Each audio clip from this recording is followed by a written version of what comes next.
Sara Duterte. Sinagot ng harapan si Kabataan Representative Raoul Manuel. Hindi tumalab ang angas ni Kabataan Representative Raoul Manuel nang sagutin ito ng diretsahan ni VP Inday Duterte. Ang nasabing pagdinig ay tungkol sa pagtalakay sa DepEd budget sa taong 2023.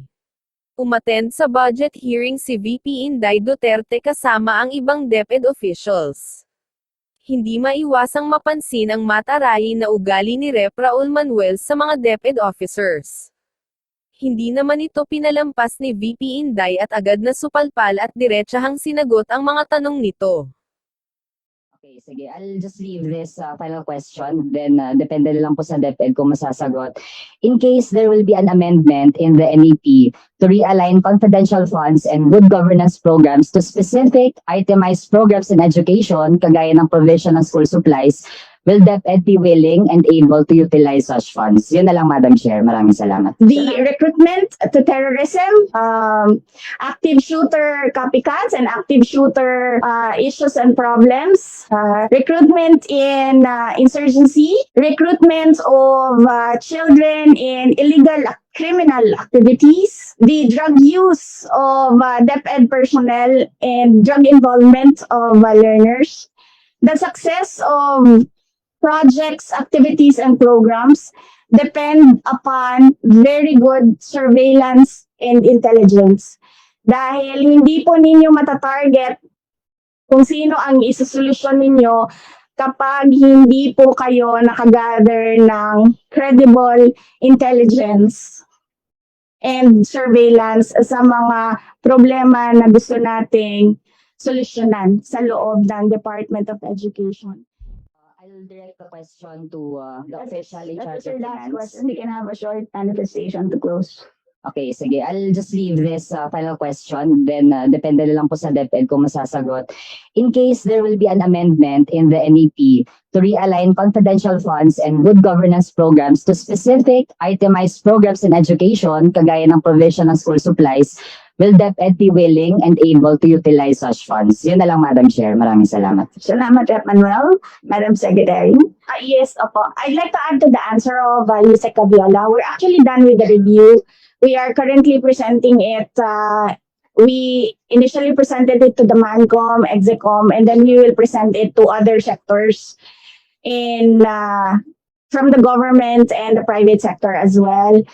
And we are currently starting with the review on grades 11 to 12, and then it will go through the same process. It will go through presentations so that comments and suggestions from all the sectors can be collated by the Department of Education, and we come up with the new curriculum for the K-12 program. However, during our discussions, it will take 2 to 3 years for us to implement new curriculum for the K-12.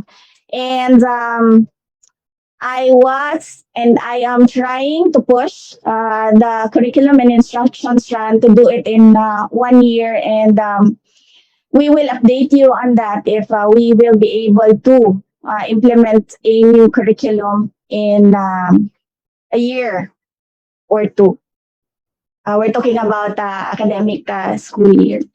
With regard to the confidential funds, there are so many issues, and you see it in the news with regard to our work in the Department of Education, the issues and challenges that we face in the Department of Education. Some of which very recently in the news are sexual grooming of our learners by their peers or their teachers. The recruitment to terrorism, active shooter copycats and active shooter issues and problems, recruitment in insurgency, recruitment of children in illegal criminal activities, the drug use of DepEd personnel and drug involvement of learners, the success of projects, activities, and programs depend upon very good surveillance and intelligence. Dahil hindi po ninyo matatarget kung sino ang isasolusyon ninyo kapag hindi po kayo nakagather ng credible intelligence and surveillance sa mga problema na gusto nating solusyonan sa loob ng Department of Education. And all this relate to our mandate that we deliver quality basic education to our learners. And of course, education of our children relates to our national security as well. Samantala, sa nasabing pagdinig, ay humiling ang Department of Education DepEd kay Pangulong Ferdinand R. Marcos Jr. at sa Kongreso ng karagdagang 100 na bilyong piso para malutas ang lahat ng problema ng basic education sa Pilipinas. Sa budget hearing ng DepEd, sinabi ni Vice President at DepEd Secretary Inday Duterte na ang halaga ay makakatulong sa ahensya na matugunan ang mga problema sa edukasyon kabilang ang mahihirap na math, reading, at science skills ng mga Filipino students. So legislation ang sinasabi ng DepEd. So ano po yung gusto niyong legislation para mapataas natin yung reading comprehension ng mga bata? At saka yung mathematics and science abilities. Primarily, na-mention po natin doon sa ating presentation, if the Department of Education is given the budget that it is requesting, we will be able to open more programs to address the learning problems of our students. So, initially po, lumapit na kami sa Pangulo at sinabihan ko po ang Pangulo na if you give me 100 billion, I will solve all the problems of basic education. And that is what I want to reiterate as well to Congress and the House of Representatives. If you give us, the people here sitting in front of you, 100 billion, we will be able to solve the problem in 6 years. Thank you.